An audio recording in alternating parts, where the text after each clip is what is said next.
हम इसमें चर्चा करने के लिए मौजूद हैं डॉक्टर राहुल शुक्ला जी के साथ, जिनसे आप परिचित हैं, जो क्रिश्चियन कॉलेज के इतिहास के विभागाध्यक्ष भी रहे हैं। तो चूंकि उनको इतिहास का बहुत गहन अध्ययन है, साथ में सनातन संस्कृति जो भारत की है उसका भी अध्ययन, उनको गहन अध्ययन है। तो चर्चा करेंगे कि जो आज के समय में सनातन धर्म का, सनातनी भारतवर्ष का विरोध हो रहा है, उसके प्रति जो षड्यंत्र चल रहे हैं, और जो पुराणों में है वहां पे भी विरोध देखने को मिलता है, वहां पे भी लगातार षड्यंत्र हो रहे हैं खत्म करने के लिए। तो वो तब जो इतिहास में आप जाइए और जो अपनी पुस्तकें और आज में कैसे उसको जोड़ते हैं? देखिए, बड़ा सरल है। अगर आप पुराण पढ़ेंगे तो हमारे यहाँ 18 प्रमुख और 18 गौण पुराण, 36 पुराणों में पंचदेवों का उल्लेख है। गणपति, सूर्य, शिव, विष्णु और शक्ति। इन 5 के विरोध में एक सत्ता खड़ी होती है जिसे हम लोग असुर गुरु शुक्राचार्य कहते हैं। शुक्राचार्य जी आध्यात्मिक रूप से बहुत क्वालिफाइड है।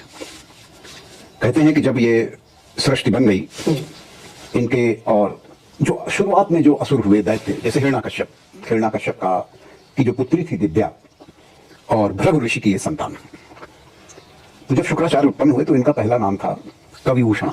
कविभूषण भगवान शिव के भक्त हैं। बहुत आध्यात्मिक शक्तियां इनके पास उत्पन्न होते ही हैं, और शिव के इन्होंने स्तोत्रों की रचना की है। उसी में इन्हें काव्या भी कहा गया। फिर ये एक बार शिव पूजन में इतने लीन होते हैं कि ये शिव से कहते हैं कि तुमने पूरी सृष्टि में परमात्मा तुम ही हो, मैं तुम्हें जानना चाहता हूं। तो कहते हैं शिव ने इन्हें अपने उदर में लीन लिया। जब ये पेट में चले गए तो ये 5000 वर्ष भगवान शिव के पेट में उदर में रहे।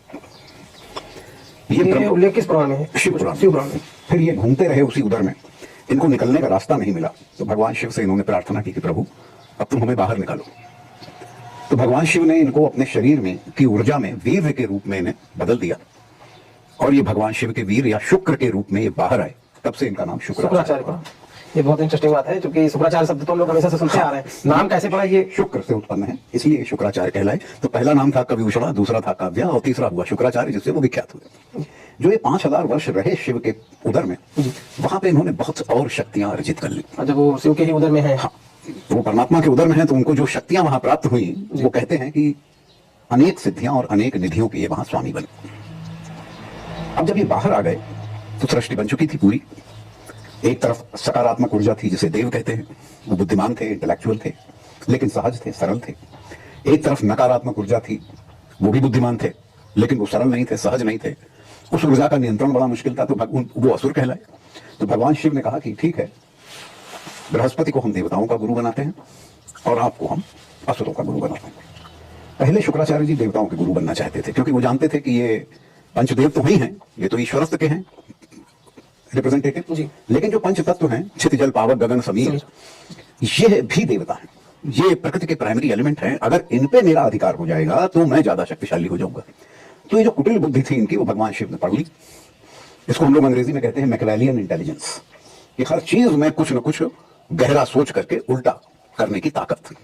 तो ये मैकियावेलियन इंटेलिजेंस जो भगवान शिव ने पढ़ी, तो बोले नहीं, तुम असुरों के साथ रहो, क्योंकि इनका नियंत्रण बड़ा सरल नहीं है। इसमें तुम्हारी ऐसी बुद्धि, कुटिल बुद्धि की जरूरत है, कुटिल बुद्धियों को करेक्ट रखने के लिए।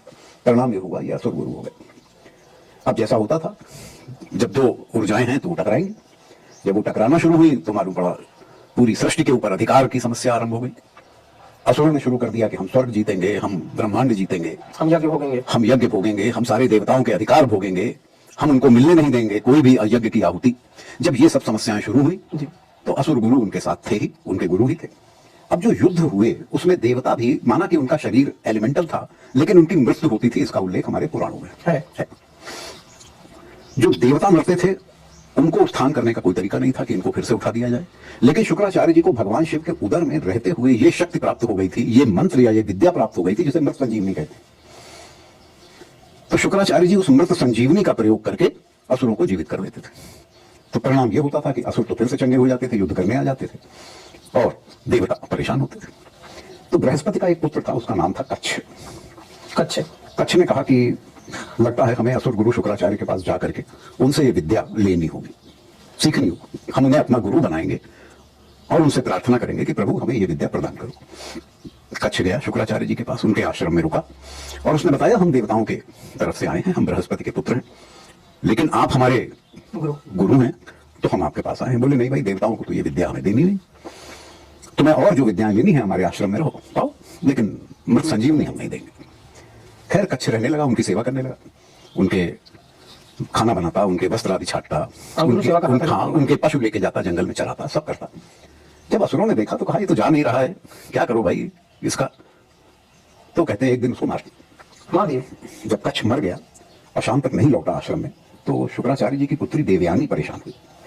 वो कहने लगी कि पिताजी देखिए क्या बात है, कच्छ नहीं आया। तब तक देवयानी को प्रेम हो गया था कच्छ से। तो शुक्राचार्य जी ने ध्यान लगाया, बोले अरे वो तो मरा पड़ा है, ये तो हमारे चेलों ने ये काम किया होगा।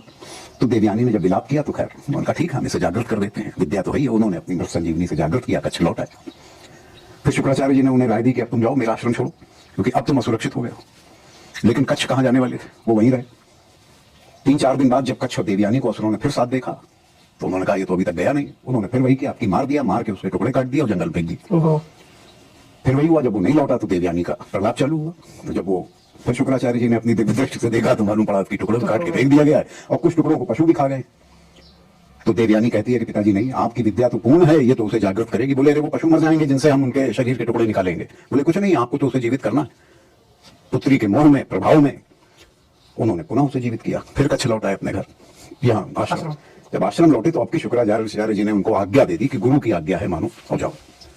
तो उन्होंने कहा साहब मैं पिता की आज्ञा से आया हूं और आप तो मेरे गुरु तभी बन पाएंगे जब विद्या दे देंगे। तो अभी तो मैं मान रहा हूं ना, तो मैं आपकी इस आज्ञा को मानने में असमर्थ हूं, क्योंकि मैं तो आपको गुरु मानता हूं, लेकिन आपने कोई विद्या मुझे दी नहीं। तो मैं आपकी इस आज्ञा को शिरोधारित तभी कर पाऊंगा जब कोई विद्या पाऊंगा। तो वो कहते हैं कि इसको 2-4 इधर उधर की विद्याएं दे दो जिससे हम इसके गुरु बन जाए, तो तुम हफ्ता 10 दिन और रुक जाओ। असुर ये समझ लेते हैं, तीसरी बार भी उसको मार देते हैं और मार के अपनी उसको जला देते हैं और जला के उसकी राख को शराब में मिला देते हैं और शराब में मिला करके शुक्राचार्य जी को ही पिला देते हैं। तीनों काम एक साथ हो गया। अब जब शुक्राचार्य जी पी के उसे बैठ गए नशे में, रात्रि हुई, फिर कच्छ नहीं वापस आए। ये क्या हुआ, देवयानी का प्रलाप चालू। तो बोले भाई मैंने तो उससे कह दिया तुम जाओ, पता नहीं उन्होंने फिर कुछ किया होगा। बोले पिताजी देखिए कहाँ है। तो उन्होंने ध्यान लगाया तो बोले अरे गजब हो गया, आज तो हमारे ही पेट में आ गया। अब क्या है, बोले जैसे उन पशुओं से इसके मांस के टुकड़े मैंने निकाले थे तो वो पशु मर गए, अब ये मेरे पेट से निकलेगा तो पेट फाड़ के निकलेगा, ये जीवित तो अंदर ही होगा और पेट फाड़ के निकलेगा तो मैं मरूंगा। बोले अब क्या किया जाए, तो बड़ी विकट स्थिति है। देवयानी का विलाप नहीं रुक रहा। अब इन्होंने उसको हाफ रिजरेक्ट किया अपने पेट में। सबसे पहले उसका मस्तिष्क और बुद्धि बनी। फिर उसको इन्होंने कहा कि देखो ऐसा है, हम तुम्हें बाहर तो निकाल रहे हैं और हम मृत होंगे तो तुम्हें हमें ही जीवित करना होगा, इसलिए मेरे पास अब कोई रास्ता नहीं बचा है, मजबूरी है कि मैं तुमको ये विद्या दे रहा हूं, अब इसको ग्रहण कर लो और बाहर निकल के मुझे जीवित करना। ये कह के उन्होंने विद्या दी और उसको फुल रिजरेक्ट किया। वो पेट फाड़ के निकल आया, उसने शुक्राचार्य जी को रिजरेक्ट कर दिया और कहा कि अब आप हमारे गुरु हो, हमें ये विद्या प्राप्त हो गई। तब देवयानी कहती है कि पिताजी अब मैं इससे विवाह करना चाहती हूं, आप हमें आशीर्वाद दें। शुक्राचार्य कहते हैं ठीक है करो विवाह। तब यहां पे देवत्व जागृत हो जाता है कच्छ का, और कच्छ कहता है कि तुम्हारे पिता के पेट से मैं निकला, इन्हीं पिता के शरीर से तुम बनी, तो भाई बहन हो गए, हम तुम भाई बहन हो, अब तो ये विवाह नहीं हो सकता। तो ये जो देवत्व की परंपरा है, हमारे यहां गोत्रों की परंपरा है जी, कि अगर जैसे मैं भारद्वाज गोत्र हूं तो मेरे जो पूर्वज थे सभी भारद्वाज थे। मतलब कहने की बात है, मैं भगवान श्री राम का उपासक हूं, भगवान श्री राम का रक्त या डीएनए मेरे आध्यात्मिक पर्सनालिटी में तो है, लेकिन मेरे शरीर में बायोलॉजिकली नहीं है। बायोलॉजिकली मेरे शरीर में डीएनए है रावण का जो खुद भारद्वाज गोत्र था, या द्रोणाचार्य का जो भारद्वाज गोत्र थे, अश्वत्थामा ये भारद्वाज गोत्र था, हाँ विभीषण का, ये मेरे पूर्वज है। तो हमारे यहाँ पूर्वजों में 7 पीढ़ी में अवॉइड किया जाता है कि विवाह ना हो, और संगोत्र में नहीं होता है, संगोत्री नहीं होता है, और माता के पक्ष में भी गोत्र है तो नहीं होगा, नहीं होता, बिल्कुल सही बात है। या अगर हमारी माँ भारद्वाज है, कात्यायन थी और मैं भारद्वाज हूं और मैं अपने बेटे का विवाह कर रहा हूं तो मैं कात्यायन में नहीं कर सकता क्योंकि माँ फिर कुल है। तो हमारे यहाँ इतना वर्जित है, इतनी हमारे यहाँ सीमाएं हैं। असुरों में कोई सीमा नहीं है, वहां बहनी ब्याह लो, ये परंपरा पुराणों में उल्लिखित है। तो कुछ मजहब ऐसे हैं जो इस परंपरा को मानते हैं। अब आइए, शुक्राचार्य जी के लिए कहा जाता है कि महाभारत में एक यज्ञ का उल्लेख है, इसमें त्रैवेद, वेद त्रयी का पाठ हो रहा था, ऋग, यजुर और साम। इस वेद त्रयी के पाठ में शुक्राचार्य जी भी बैठे थे। हमारे यहाँ अथर्व वेद की मान्यता नहीं है, यद्यपि वेदव्यास ने 4 वेदों का संपादन किया है, लेकिन वेदव्यास इनके रचयिता नहीं है, वेदव्यास ने इसे संपादित किया है। वो जो ज्ञान इस भारत खंड, भारत भूमि में था, उस ज्ञान का संपादन 4 वेदों में हुआ। इसीलिए 400 ऋचाएं ऋग्वेद की सामवेद में है, यजुर्वेद की सामवेद में है, सामवेद की ऋचाएं यजुर्वेद में है, लेकिन ऋग, यजुर और साम की कोई भी ऋचा अथर्व में नहीं है। अथर्व अपने आप में इंडिपेंडेंट है, अलग है। इससे असुर गुरु शुक्राचार्य का वेद भी माना जाता है। और बहुत लोग मानते हैं कि जो अब्राहमिक फेथ्स हैं, इनकी जेनेसिस, इनका मूल अथर्व वेद में है, क्योंकि इसमें टोना, टटका, चमत्कार, जादू, इन सब का उल्लेख है और किन शक्तियों से ये संपादित किए जाते हैं, किस प्रकार इनका ऑपरेटिंग मैकेनिज्म है, ये सब चीजें उनमें बताई गई। तो कहते हैं कि जब महाभारत के समय वो यज्ञ चल रहा था, इस यज्ञ का उल्लेख है वन पर्व में, सारे ऋषि बैठे थे और आहुतियां डाली जा रही थी। उसी समय शुक्राचार्य जी भी वहीं बैठे हुए थे। तो हमारे यहाँ पे है कि आप उच्चारण करके तब आहुति डालेंगे, क्योंकि श्रवण परंपरा है, सब सुने। ये बड़बड़ा करके आहुति डाल रहे थे, तो लोगों ने इन्हें पकड़ा कि ये हो क्या रहा, तो मालूम पड़ा ये अथर्व वेद के मंत्र पढ़ के आहुति डाल रहे थे। तो इनको तुरंत ब्लैकलिस्ट किया गया और उस यज्ञ से ही नहीं निकाला गया, बल्कि कहते हैं इन्हें भारत भूमि से ही निकाल दिया गया। अब ये पश्चिम चले गए।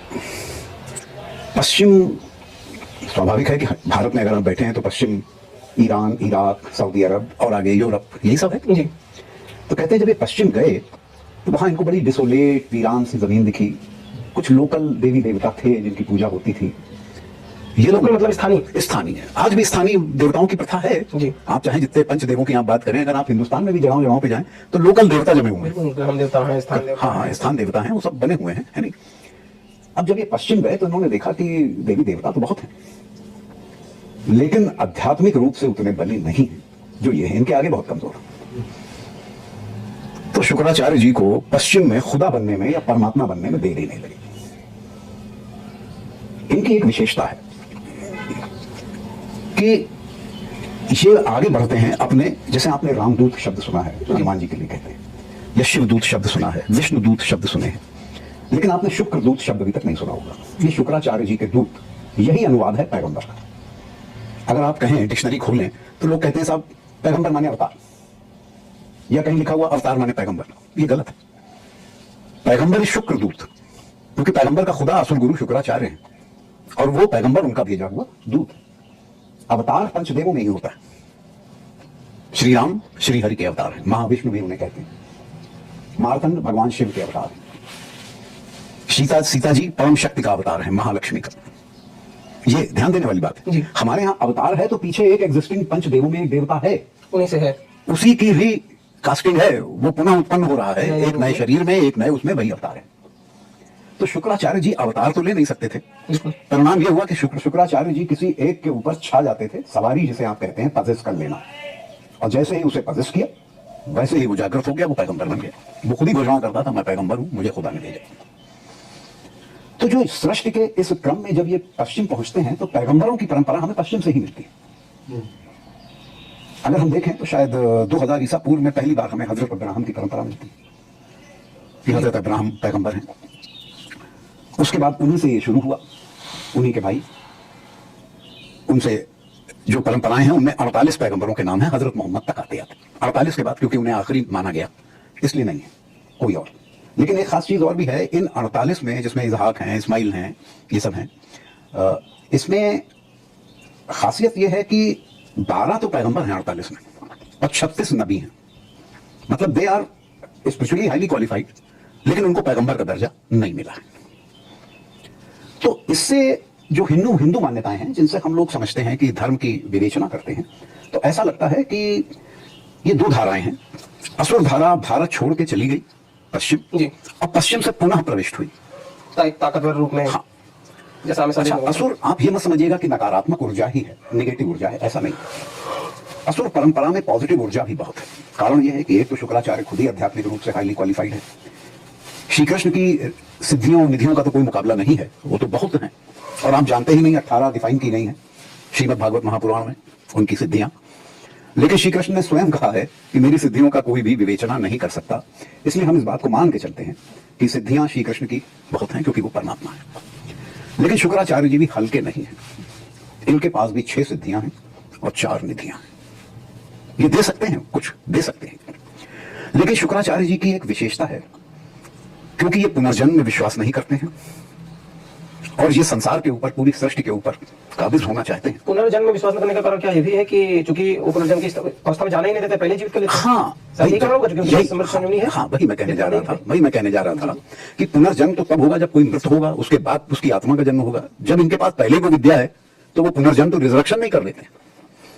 तो ऐसी स्टेज में असुर गुरु शुक्राचार्य की विशेषता यह है कि ये जो व्यक्ति मरता है, ये उसकी, और इनमें विश्वास रखता है, ये उसकी आत्मा की हार्वेस्टिंग कर देते हैं। हार्वेस्टिंग शब्द ठीक वही होता है जैसे फसल उगाई जाती है, सींची जाती है, जब वो बड़ी हो जाती है, पक जाती है, तो उसको आप काट लेते हैं, काट के अपने घर में रख लेते हैं। वो किसान की होती है। क्यों उसकी होती है? क्योंकि वही उसका भोजन है, वही उसका जीवन है, उसने फसल उगाई है। शुक्राचार्य जी का भोजन तो नहीं मैं कहूंगा, क्योंकि भोजन तो खा के उद्रस्त किया जाता है, लेकिन शुक्राचार्य जी जिन आत्माओं की हार्वेस्टिंग करते हैं, उनकी आध्यात्मिक ऊर्जा भी वो हार्वेस्ट कर लेते हैं। जब आध्यात्मिक ऊर्जा हार्वेस्ट हो जाती है तो उससे विकास किसका होता है? शुक्राचार्य जी का स्वयं। तो इससे सब ये भी तो होता है कि जैसे जो देव हैं या देवगुरु हैं, तो जो वो एनर्जी ले रहे हैं, ऊर्जा ले रहे हैं हवन से एक तरीके से, तो क्या ये उनका भी एक अलग प्रकार का हवन ही है जिससे वो अपने ऊर्जा ले रहे हैं? प्रकार का हवन नहीं है भैया, यहाँ पे थोड़ा फर्क है। हमारे यहाँ भगवान शिव समाधि अवस्था में ज्यादा रहते हैं, जागृत कम होते हैं। रामचरितमानस में भी उल्लेख है, लाग समाधि अखंड अपारा। अखंड अपारा का मतलब खुलेगी ही नहीं, कब खुलेगी तो कब खुलेगी पता ही नहीं, वो इनकी तपस्या है। या ये भी कहा गया है कि तप बल शंभु करहि संगारा और तप बल विष्णु पालनहारा। ये तपस्या इनकी अपनी है जिससे ये सारी सृष्टि का संचालन कर रहे हैं। लेकिन शुक्राचार्य जी अपनी कोई तपस्या नहीं करते।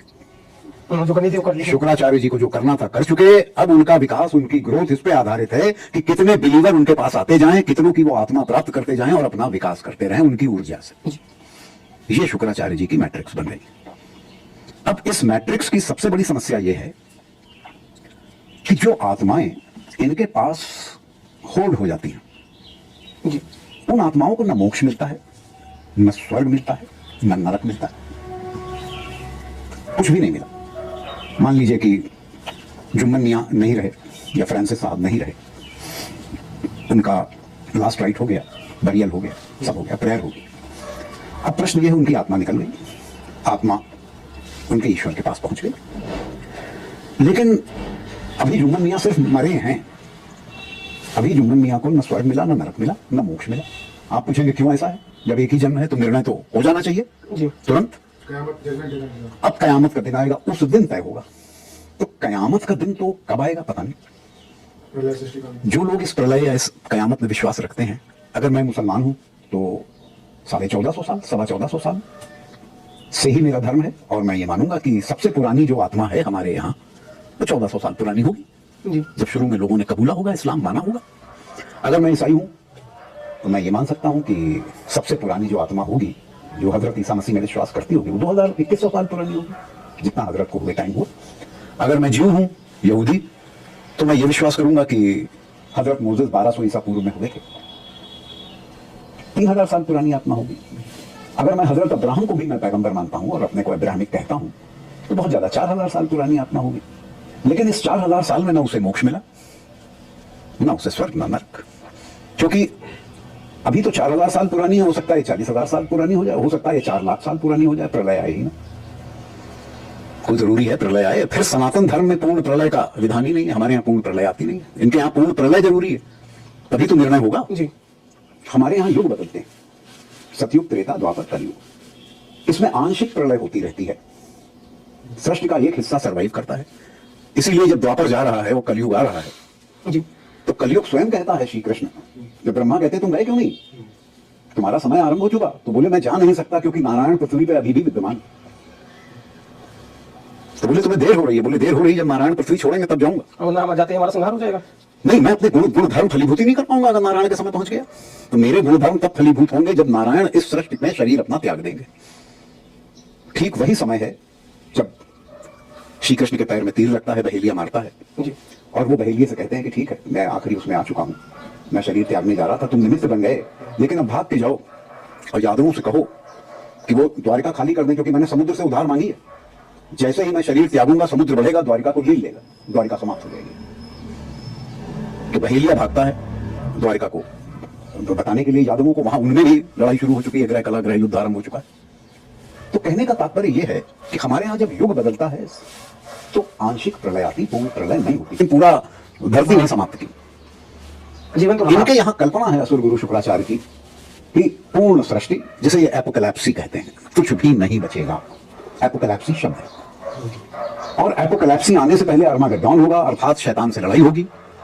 शैतान और कोई नहीं, पंचदेव है सनातन धर्म के। जब ये हार जाएंगे उसके बाद मैं खुदा हूं, मैं निर्णय करूंगा कौन स्वर्ग जाएगा। तो अगर हार्वेस्टेड सोल है तो उसकी रीबर्थ तो नहीं है। और अर्मागेड्डोन की बड़ी खासियत है कि मृत संजीवनी इनके पास है, तो जो कब्रें हैं बनी हुई, लोग उसी से उठेंगे। विचित्र है, लेकिन है, विश्वास है। और ये सेनाएं तैयार होंगी, जैसे कि पुराणों में भगवत गीता में, या फिर जो दुर्गा सप्तती है उसमें कि इतने लाख वो दैत्य लेके आ रहे देखिए, हैं। मार्कंडेय पुराण में तो उल्लेख ही है कि किस प्रकार वो दैत्यों की एक खासियत है कि ये ईश्वर से या पंचदेवों से युद्ध के लिए सेनाएं जमा करते हैं। और ये जमा सेनाएं और कुछ नहीं है, हार्वेस्टेड सोल्स हैं।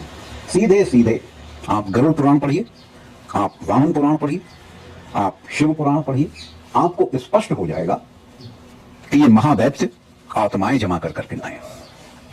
दुर्गा सप्तती के 4th अध्याय में तो ये है, जिसमें चामर, परिवारित, इन सब के दैत्यों के उल्लेख हैं। लाखों में करोड़ों में सेनाएं लेके आ रहे हैं, ये हार्वेस्टेड सोल्स ला रहे हैं, जिनको रिजरेक्ट किया है शुक्राचार्य जी ने, और फिर युद्ध हो रहा है। तो ये क़यामत इन कब्रों से जो उठने वाले हैं, ये वही मृत संजीवनी का ही विद्या। ये मृत संजीवनी का है। जैसे मैं यूरोप में था एक बार, ऐसे ही मेरी बात हो रही थी, एक साथ बड़े डिवोट क्रिश्चियन थे, तो बोले, कहने लगे, देखिए साइंटिफिकली तो हम नहीं मान सकते कि जीसस क्राइस्ट रिजरेक्ट किए होंगे, लेकिन बिलीफ में हम मानते हैं। हमने कहा, बोले आपका क्या इसमें कहना है? मैंने कहा, मेरा तो बड़ा सिंपल कहना है, आपकी बिलीफ को मैं एंडोर्स करता हूँ, मैं आपके साथ हूँ। बोले ये आप कैसे कह सकते हैं? हमने कहा ठीक है, क्योंकि हमारे यहाँ हिंदू धर्म में जब विवेचना की जाती है ब्राह्मणिक फेथ्स की, तो यही कहा जाता है कि असल गुरु शुक्राचार्य ही खुदा, वही परमात्मा है, आपके जिहोवा या आपके इलाहिम ही। तो हमें कोई संदेह नहीं है, हम तो हिंदू होकर मानते हैं कि ईसा मसीह रिजरेक्ट हुए, हमें कोई संदेह नहीं। तो बोले बड़ा आप शार्पली डिफाइन कर रहे हैं। हमने कहा यही है। भाई पूरी दुनिया में 8.5 अरब पॉपुलेशन में 80 करोड़ ही तो सनातन है। उसमें जो जानकार या प्रैक्टिसिंग सनातन है उसकी संख्या तो मेरे ख्याल से बहुत बड़ी माइनॉरिटी होगी, मुश्किल से कुछ लाख होंगे, जिनके पास इस तरह की बातें जो करते हैं, जैसे हम आप कर रहे हैं, इस तरह की बात करने वाले होते ही नहीं। तो अगर कोई बात भी करना चाहता है तो उससे सीधा एक ही सवाल पूछ देते हैं, कभी ऐसे आपको रोजी रोटी मिलने वाली है? अरे देखिए, ये तो अगर आप ये प्रश्न करेंगे तो इससे आलू के दाम कम हो जाएंगे, टमाटर के दाम कम हो जाएंगे, पेट्रोल के दाम कम हो जाएंगे। हाँ, ये बात दीवार खड़ी कर दी जाती है सामने। आपके सामने तो दीवार खड़ी हमेशा रहेगी, लेकिन यही तो हमें समझना है कि अगर दो फेथ्स के बीच में क्या कारण है कि कोई एक फेथ हमारे मंदिर तोड़े। 30,000 की संख्या रखी हुई है और ईश्वर अल्लाह तेरे नाम हम मान भी रहे हैं, तो क्या कारण है? कोई तो कारण होगा, कुछ तो लिखा होगा। इसलिए अगर आप वेबसाइट्स में जाइए, अमेरिकन चर्चेस की वेबसाइट्स हैं, या आपकी हदीस है जी, जो सीधे सीधे गजबाए हिंद की बात करती है, वो कहते हैं अगर हिंदुइज्म खत्म हो गया, भारत खत्म हो गया, तो 8.5 अरब पॉपुलेशन में 80 करोड़ हम लोग, 3-4 लाख 5 लाख लोग ये सत्य जानने वाले, अगर ये समापन हो गए तो अब्राहमिक फेथ्स तो दुनिया स्वीप कर देंगे, शुक्राचार्य जी का राज्य हो जाएगा। कोई कयामत का दिन आ जाएगा जिस मिशन पे वो लगे? नहीं, ऐसे कयामत नहीं आएगी। कयामत आने में बड़ी परेशानियां हैं, क्योंकि इनके यहाँ 3 धाराएं हैं। फिर क्या ये आपस में युद्ध होगा, यहां तक विश्वास है इनका। एक इस्लामिक सेमिनरी के बहुत बड़े स्कॉलर हैं, हमारे मित्रों में, उन्होंने मुझे बताया, कहने लगे साहब हमारे यहाँ पे एक गायब इमाम हैं जो ईसा मसीह साहब को कन्वर्ट कर रहे हैं इस्लाम में, उनका काम ही यही है, वो उनके पीछे लगे हुए हैं। हजरत, ये कॉस्मिक बात हो रही है, अब इसमें हम लोग संसार की बात तो नहीं करेंगे, ना हजरत ईसा मसीह है और ना गायब इमाम, तो गायब नहीं है, वो तो पता ही नहीं कहाँ है। तो कह रहे हैं उनका काम ही यही है कि वो हजरत ईसा मसीह को कन्वर्ट कर रहे हैं। और खास बात यह है कि बाइबल में कहा गया है कि जब एपोकैलिप्सी आएगी तो उससे पहले जीसस क्राइस्ट फिजिकली मैनिफेस्ट होंगे, और एक शरीर में नहीं, करोड़ों अरबों शरीर में मैनिफेस्ट होंगे, और सबके सामने होंगे। मसीह सबके सामने होगा जो तौबा कराएगा, और उसके बाद ही कयामत आएगी। तो इस्लाम इसको डिनाई नहीं करता। आप किसी भी बड़े स्कॉलर से बात करिए, वो कहता ये बात सही है कि हजरत ईसा मसीह आएंगे आखिर में कयामत से पहले, और प्रत्येक मनुष्य के सामने, चाहे वो हिंदू हो, चाहे मुसलमान हो, चाहे जैन हो, चाहे बौद्ध हो, चाहे सिख हो, चाहे ईसाई तो हो ही, उसके आगे खड़े होंगे।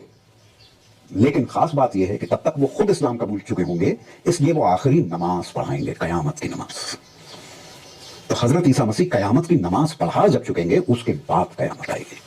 तो हिंदुइज्म के खत्म होने से कयामत नहीं आ जाएगी, उसमें आपस में तीनों में तय होगा कि जब एब्सोल्युटली इस्लाम काबिज हो जाएगा, कि जब जुडाइज्म भी खत्म हो जाएगा, क्रिश्चियनिटी भी खत्म हो जाएगी, सिर्फ इस्लाम रहेगा। एक सवाल है सर कि जब सनातन जब भी ना रहने की स्थिति पे पहुंचता है, तभी तो ईश्वर का अवतार होता है, जो अभी कलयुग में है कि कल की अवतार होगा। अभी 19 तारीख को कल, मतलब कल की धाम कहा घटना कर रहे हैं प्रधानमंत्री जी, और जिसके कारण जो कांग्रेस के लीडर है उनको कांग्रेस से कर दिया गया। तो ये सवाल उत्पन्न हो जाता है कि जैसे आपने बताया कि जब हिंदुइज्म खत्म हो जाएगा, सनातन खत्म हो जाएगा। सर खत्म ही हो जाएगा, सनातन का मतलब नहीं है धर्म। देखिए, धर्म बड़ा सरल शब्द है। ये जो कॉस्मॉस है हमारा, इसमें एक बैलेंस है, एक इक्विलिब्रियम है। ये जो इक्विलिब्रियम और बैलेंस है, यही धर्म है जी। कभी भी ऐसा नहीं होता कि कोई ग्रह अपना ऑर्बिट छोड़ दे। अगर एक बार उसने ऑर्बिट छोड़ा तो मालूम पड़ा कि सारे ग्रह टकरा गए, सृष्टि समाप्त हो गई। तो ये जो हार्मनी है, ये धर्म है, ये इटर्नल है, जब से सृष्टि बनी है तब से। इसमें जो डिसरप्शन करता है वो पर्सनल थॉट हो जाता है। असली में है क्या? अकीदा और कुछ नहीं है, अंधविश्वास है। जब आप अकीदे पे जम जाएंगे, अंधविश्वास पे जम जाएंगे, जिसमें ना लॉजिक है ना रीजन है, लेकिन विश्वास है, तब मजहब शुरू होगा। और अगर लॉजिक है और साइंस है तो धर्म होगा। सर ये तो बिल्कुल आज के समाज में देखा जाए तो उल्टा हो गया है। जो धर्म को मानने वाला है उसको अंधविश्वासी बोला जा रहा है, और जो मजहब को मानने वाला है उसको देखिए भाई, सेकुलरिज्म नहीं, SICULAR, ये सब जो सेकुलरिज्म आ चुका है ना हमारे समाज में, उससे हमको बच के रहना है। मैं मद्रास में था, मुझे देख करके हंसी आई। एक टेम्पो वाला घूम रहा था, मैंने कहा ये क्या लिखा हुआ है भाई? इत्तेफाक से वो हैदराबाद से आया था, मुस्लिम था। उसने कहा साहब मैंने तमिल में लिख रखा है सनातन धर्म को खत्म करना। ये टेम्पो वाले लिख रहे हैं? हाँ। हमने कहा क्यों? बोले साहब हमारा लीडर बोल रहा है, हमारा लीडर बोल रहा है तो हम ये कहेंगे। तो जब इस तरह की चीजें सेकुलरिज्म के नाम पे चल रही हैं तो आप क्या कर सकते हैं भाई? वो एक स्वतंत्र देश का नागरिक है, उसको एक्सप्रेशन की फ्रीडम है, वो कर रहा है, घूम रहा है अपना टेम्पो में लिख कर। मैं यूरोप गया, मैंने देखा, मतलब मैं ग्रीस गया हूं, मैं इजिप्ट गया हूं, मैंने देखा मैं कि जितने पुराने देवी देवता हैं उनके, वो आज की तारीख में शोकेस में बंद। आप जाइए, टूरिज्म इंडस्ट्री है, घूमिए, देखिए, वो आपको बताएंगे इजिप्ट में ये अमून रा है, ये नेफरटीटी है, ये अखनाटून है, ये सब दिखाएंगे आपको। ये सब वहाँ के पुराने देवता? हाँ, ये सब पुराने देवता हैं। हमने पूछा कि भैया आजकल पूछता है? कहने नहीं साहब कोई नहीं पूछता है। कोई एक फूल चलाता है इन पे, कभी यहाँ के यहाँ जोड़ता है? कहने नहीं साहब। तो हम लोगों ने इस फेथ बदल दिया। जैसा आपने बताया कितने देशों में आपको भ्रमण करने का अवसर मिला, तो जो वहाँ षड्यंत्र चला जिसके तहत वहाँ के देवता जिस पे हैं कि वो सिर्फ 100 पीस में रखे हुए हैं, वही षड्यंत्र का भारतवर्ष में भी चल रहा है? हाँ, अभी तो हमारे शंकर जी शीशे के पीछे नहीं है कि म्यूजियम में रखे हो। आज भी वहां पानी जल चल रहा है, आज भी वैसे ही सावन में कमरिए चल रहे हैं, वैसे ही कुंभ में मेला हो रहा है। लेकिन अगर अब्राहमिक फेथ्स जहां जहां पहुंचे, वहां तो सारा देवत्व और उनका जो प्राइमरी कल्चर है वो तो खत्म हो गया ना। जहां जैसे पाकिस्तान की अगर बात कर ले आज के, हाँ, तो 1% हिंदू रह गया है। जो वहाँ काफी सारे शंकराचार्य थे, संख्या तो नहीं याद है सारा। नहीं, 16, हाँ, सन 47 में। अच्छी बात कही आपने शंकराचार्य वाली। सन 47 में जब भारत का विभाजन हुआ तो 12 शंकराचार्य थे पश्चिमी पाकिस्तान में और पूर्वी में 4। सन 47 की बात है। हाँ, तो आज 75 साल हुए हैं।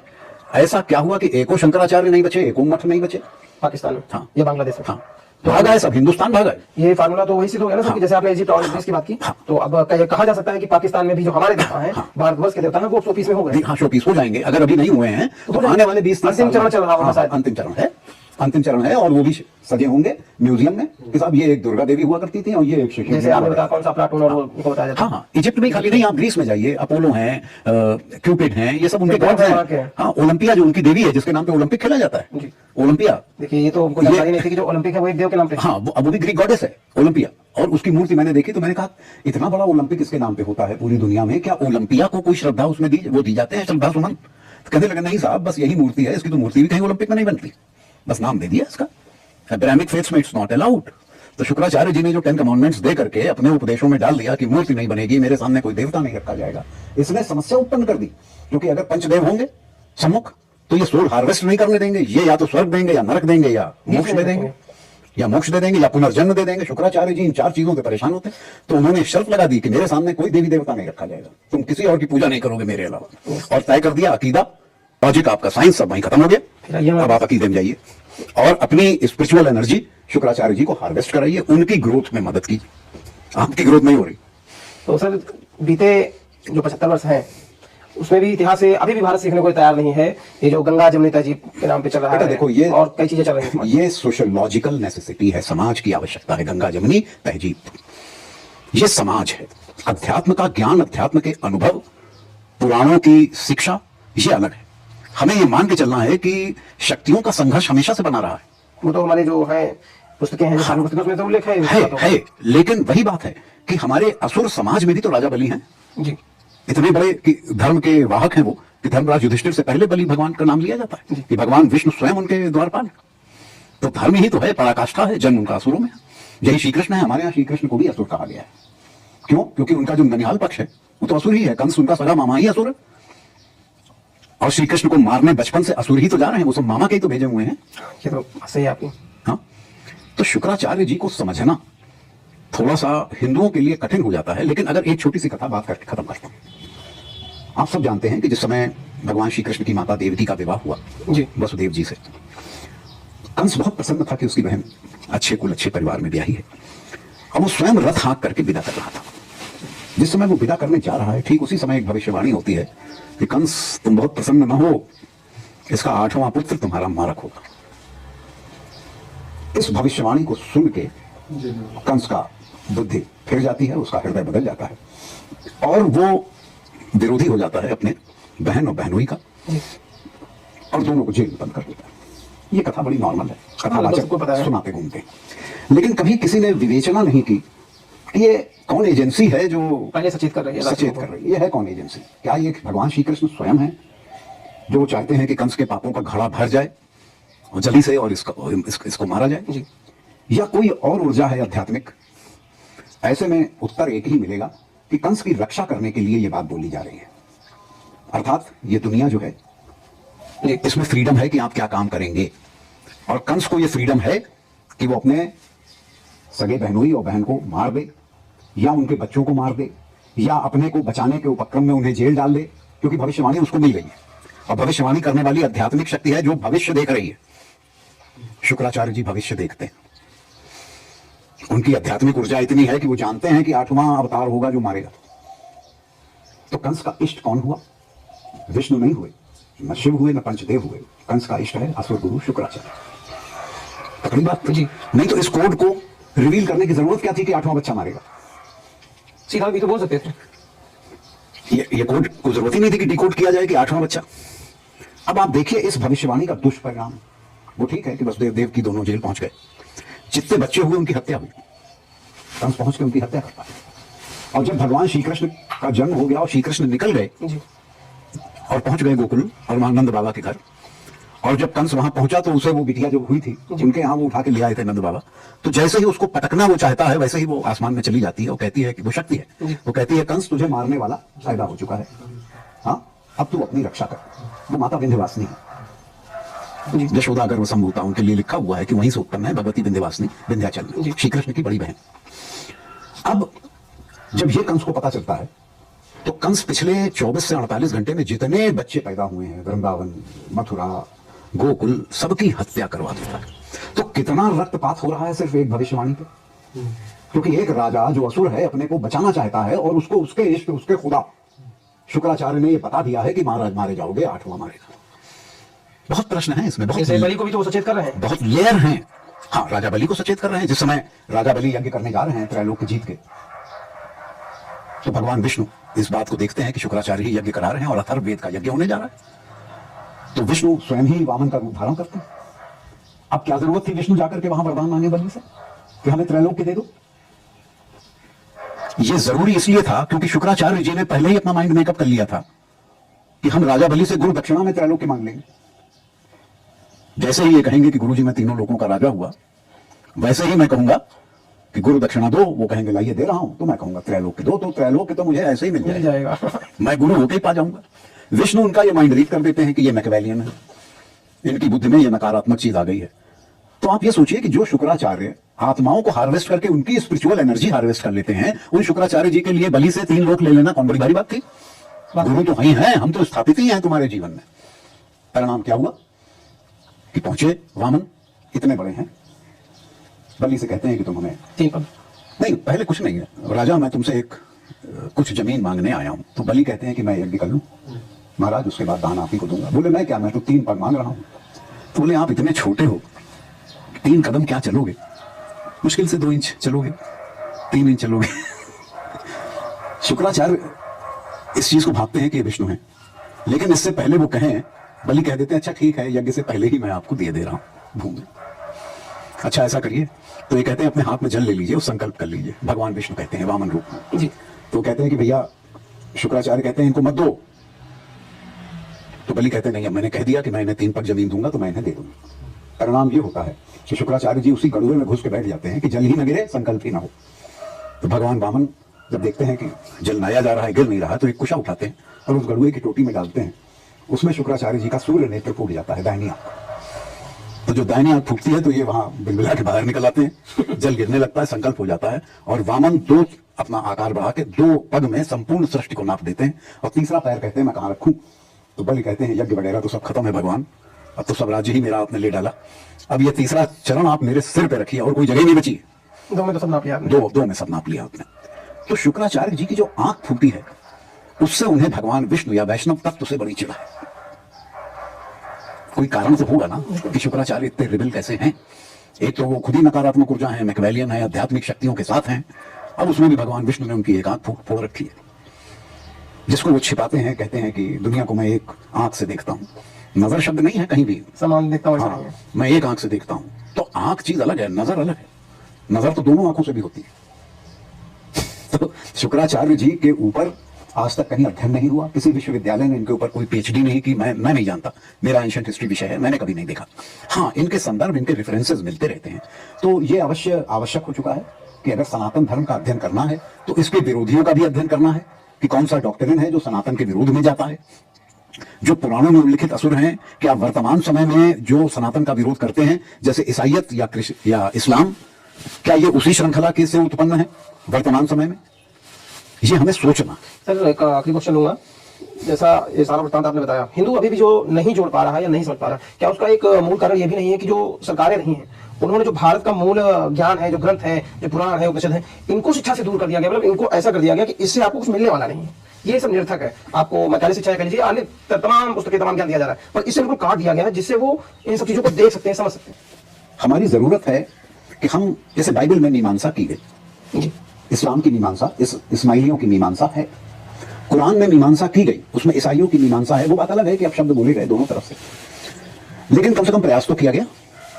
हमारे यहाँ तो प्रयास ही नहीं किया गया, हमारे यहाँ तो सिंथेसिस हो गई, ईश्वर अल्लाह तेरे नाम, फिर कोई बात ही नहीं है। हाँ, इस पे बात करिए तो फिर तो ये होता कि महात्मा गांधी जी ने कह दिया, महात्मा गांधी जी ने कह दिया। महात्मा गांधी जी ने किस वर्टिकल नॉलेज से कहा या किस शैलो बैकग्राउंड से कहा, इसके ऊपर कोई एनालिसिस ही हो जाए कि गांधी जी स्वयं भी कितने गहरे थे। तो उस पर करने का मतलब है तो फिर एक लॉबी लग जाती है आपने महात्मा गांधी जी पे। अरे वो लॉबी अलग है भैया, देखिए एकेडमिक वर्ल्ड में लॉबी नहीं चलती। एकेडमिशियन इस तरह के पॉइंट्स उठाएगा और इसके ऊपर बहस करेगा और इसके ऊपर समाज में इश्यूज उठेंगे, जिन लोगों का एकेडमिक इंटरेस्ट होगा वो पढ़ेंगे, आके बोलेंगे। अगर आज की तारीख में कोई कुछ न जाने, एको क्लास न पढ़ा हो, जिद कर ले कि मैं मस्जिदों में गीता पढ़ता घूमूंगा और मंदिरों में कुरान पढ़ता घूमूंगा और बाइबल पढ़ता घूमूंगा, और उसकी कोई क्वालिफिकेशन ना हो, कुछ न जाने, वो जिद्दी होकर नेता बन जाएगा गांधी जी की तरीके से, है। लेकिन अगर कोई पढ़ लिख के उस प्लेटफॉर्म से ये काम कर रहा है तो मुझे संदेह है कि गांधी जी इतना अध्ययन किए थे दोनों धर्मों का, इसमें मुझे पूरा संदेह है। आप सिंथेसाइज कहीं भी कर सकते हैं, एंटीथेसिस को समझना बड़ा जरूरी है। आप इसे एक्सप्लेन नहीं कर सकते हैं कि कैसे भगवान श्री राम का मंदिर फरहानी और अब्बासी नाम के 2 सूफियों ने तोड़वाया बाबर को लालच देके। इस चीज को गांधी जी जस्टिफाई नहीं कर सकते थे, और यही प्रश्न होना चाहिए था, ये मेरा मानना है। जब आप इन चीजों में जाएंगे तो स्वाभाविक है उस आइडियोलॉजी को स्टडी करेंगे जो इनको तोड़ने की बात करती है, मूर्तियों को तोड़ने की बात करती है, मंदिर को तोड़ने की बात। अभी भी तो ये कहा जा रहा है कि जब हमारी सत्ता आएगी, जब हम पावर में आएंगे तो हम फिर से तोड़ देंगे। हाँ, ये पॉलिटिकल है, इसका इस चीज से कुछ लेना देना नहीं है। उस समय तो 2 सूफियों ने तोड़वाया था, फरहानी और अब्बासी। आज की तारीख में पॉलिटिकल पार्टीज हैं जो फरहानी अब्बासी होकर बैठी, हम पावर में आएंगे, हम तोड़वाएंगे। हाँ, अब आप इसे पॉलिटिक्स कह के हल्के में नहीं ले सकते हैं, क्योंकि इन्होंने आइडियोलॉजी तो वहीं से बाई करी है, लक्ष्य तो वही है। हाँ है। तो जब आप कहते हैं साहब कि ये, अरे आप क्या कह रहे हैं, आप इस्लाम के लिए कह रहे हैं, आप ईसाइयों के लिए कह रहे हैं, ऐसा नहीं है। हमारे जो असुर हैं जितने भी, ये महिषासुर, अघासुर, बकासुर, ये सब, सर अंतिम लाइन, ये सब लोग प्री इस्लामिक इस्लामिस्ट हैं, ये सब प्री क्रिश्चियंस हैं। हमें यूं समझना पड़ेगा कि आइडियोलॉजी लाइन वही है, आप धर्म और मजहब का ही बना लें। सर अंतिम लाइन होगा कि यहाँ पे जो मंदिर बन रहा है, जो कोर्ट के सम्मत से बना है, एक लंबा इतिहास संघर्ष करा, फिर से बना, उसके बाद बना है, तो यहाँ पर तोड़ने की बात हो रही है, हम पावर में आएंगे। भाई ये तो अकीदा है। जो अरब में भी हुआ है, हाल ही में मोदी जी गए हैं, एक अबू धाबी में मंदिर बना, और जहाँ से इस्लाम चल के आया, जहाँ से वो स्टार हुआ विश्व में, वहां पे जो मूल है मुस्लिम, उन्होंने जगह दी, बकायदा शामिल हुए, वीडियो भी आया जिसमें वो भी यज्ञ में हवन डाल रहे हैं, कर रहे हैं, आहुति दे रहे हैं, फिर वो वहां धीरे धीरे अब क्या वो साफ हो रहे हैं, और यहाँ पे देखिए आप जब सिंथेसाइज करेंगे और जुड़ेंगे तो आप ये जानिए कि सनातन धर्म सारे मजहबों का भी मूल है, निकले तो सब शाखाएं यहीं से। एक और मान्यता की बात कर दूं, बात बड़ी हो गई लेकिन बोलता हूं। ब्रह्मा के 4 सिर हैं जी। कहते हैं कि एक सर जो था वो सनातन धर्म का विरोधी हो गया, अब वो वेद त्रय की आलोचना करने लगा, वही ऋग यजुर और साम की। तो महादेव ने उसे मना किया कि ब्रह्मा ये मत करो। तो ब्रह्मा कहते हैं मेरे बस का नहीं है, मेरा चौथा सिर जो है इसके अंदर ये ऊर्जा भरी हुई है कि ये वेद त्रयी का विरोध कर रहा है, जबकि मेरे 3 सिर वेद त्रयी के साथ हैं, लेकिन मेरी कुबुद्धि उधर जा रही है। तो कहते हैं कि महादेव ने अपना त्रिशूल फेंका और ब्रह्मा का चौथा सिर काट दिया। काट के वो पुष्कर में गिरा जाके, जहां पे अकेला ब्रह्मा का मंदिर है। पूरे हिंदुस्तान में कहीं ब्रह्मा का मंदिर नहीं है, न इनकी कहीं पूजा होती है। लेकिन क्योंकि ये क्रिएटर का सर था जी, इसलिए ये मरा नहीं, ब्रह्मा जीवित थे, सर भी जीवित था अकेला। अब यही स्टोरी आगे बढ़ती है कि वो सिर यहीं से निकला, चला, ईरान तक पहुंच गया और वही हजरत अब्राहम है। अब आप क्या करेंगे? आप कहेंगे नहीं साहब वो तुक्का जोड़ा गया है, हम भी मानेंगे तुक्का है। लेकिन जब आप जाइए पुष्कर में और वहां पे आपको 50 यहूदी मिलेंगे जो वहां घूम रहे हैं। मैंने उनसे एक यहूदी से पूछ लिया, मैंने कहा भाई आप लोग यहाँ कैसे आते हैं? बोले sir for us he is the creator, Hindu धर्म में इनका कोई महत्व नहीं है, लेकिन हमारे यहाँ तो जेनेसिस इन्हीं से जाती है। वहां का ये हाल है कि वहां खोमचे वाले, दुकान वाले, रिक्शे वाले, ऑटो टेम्पो वाले सब लोग इजराइल की करेंसी आपसे ले लेंगे। इतना इजरायली आता है पुष्कर में, किस फेथ में आता है? अब ये तीर या तुक्का मैं तो नहीं बनूंगा, क्योंकि मैंने कहीं पढ़ा नहीं, मैंने देखा वो बोला, सुना वो ये तो आपने सुना वो बोला, पढ़ा कहीं नहीं। आज शायद पहली बार आप इसे वीडियो पर रिकॉर्ड कर रहे हैं, कल ये रिटन डॉक्यूमेंट में कोई डाल सकता है और उसके बाद रेफरेंस में आ सकता है, खुद देख लीजिए जाके। तो हमारे साथ आपने इतना समय दिया और जो आपका ज्ञान था वो था, इसके लिए बहुत बहुत धन्यवाद। अगर हमारा प्रयास और डॉक्टर साहब का जो ज्ञान है आपको अच्छा लगा है और समझ में आता है, आप भी सनातन के धर्म में जाना चाहते हैं, जिज्ञासा है, तो वीडियो को देखिए, लाइक करिए और सब्सक्राइब करिए, ताकि हम लगातार ऐसे डॉक्टर साहब के साथ मिलकर वीडियो आप तक पहुंचाते रहें। जय हिंद।